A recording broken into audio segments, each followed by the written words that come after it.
À la délibération, le jury observe que le sujet est pertinent et d'actualité, digne d'intérêt scientifique. La démarche méthodologique est appropriée et les résultats sont satisfaisants. Le jury note également que M. Atikou a fait une très bonne soutenance et donc à l'issue des délibérations, le jury l'a déclaré digne du grade de docteur de l'Université d'Abomey-Calavi en sociologie, anthropologie, dans l'option sociologie développement, dans la spécialité sociologie développement, avec la mention très honorable et félicitations du jury. C'est la décision du jury qui a sanctionné la soutenance de thèse de l'impétrant Atikou Ilalou. Le désormais docteur en sociologie anthropologie a travaillé sur le thème « Enjeux et défis de la moralisation de la vie publique ». Réflexion sur l'éducation à la citoyenne. L'homme est au cœur de la politique publique. L'homme est acteur de la politique publique et l'homme est bénéficiaire de la politique publique.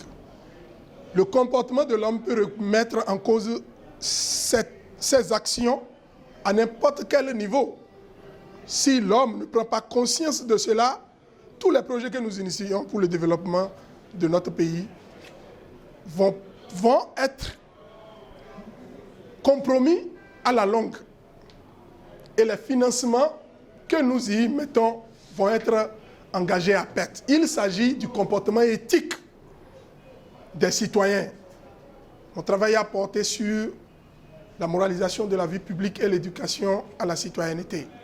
Lorsque nous investissons, par exemple, pour réaliser des infrastructures et que nous n'éduquons pas nos compatriotes au respect de ces infrastructures et que nous ne cherchions pas à savoir pourquoi ils ont des écarts de comportement qui vilipendent ces infrastructures, c'est que nous allons continuer à reprendre les mêmes projets réalisés plusieurs fois et ce serait toujours un éternel recommencement.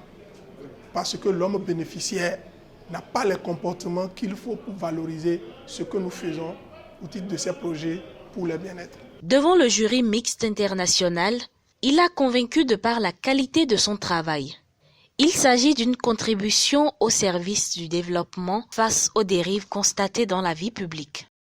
Sur les déviances de nos sociétés.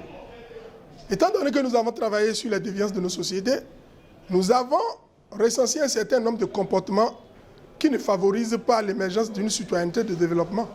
Pour que ces comportements changent, il faut que nous vulgarisions le résultat de notre travail, afin que les citoyens eux-mêmes découvrent les facteurs de l'incivisme.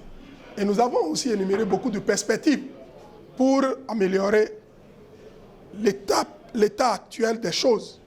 Nous avons constaté l'existant et nous avons proposé ce qu'on peut faire pour améliorer ça. Mais si ça reste dans les documents, ça ne va pas servir. Donc nous allons travailler à ce qu'il y ait des publications, à ce qu'il y ait la vulgarisation des actes majeurs de nos perspectives. Plusieurs années de dons de soi et de sacrifices, la soutenance, un couronnement qui réjouit ses proches et amis. Ça lance un défi aux jeunes qui croient qu'après la maîtrise, à 20 ans, c'est fini, ils n'ont plus besoin, ils n'ont plus le temps, ils sont déjà âgés. Voilà, c'était stimulant et je crois que ça doit permettre aux jeunes aussi d'aller de l'avant. Montrer qu'on étudie à tout âge. Okay? Et que même à 50 ans, à 60 ans, on peut toujours viser loin. Donc je le félicite pour cette audace-là qu'il a eue. Parce que ce n'est pas facile de faire une thèse, c'est très compliqué. Mais il a tenu Dieu. J'ai suivi ça un peu, je le félicite. L'école doctorale pluridisciplinaire, espace culture et développement de l'Université d'Abomey-Calavi, a servi de cadre à la présentation des travaux de l'impétrant.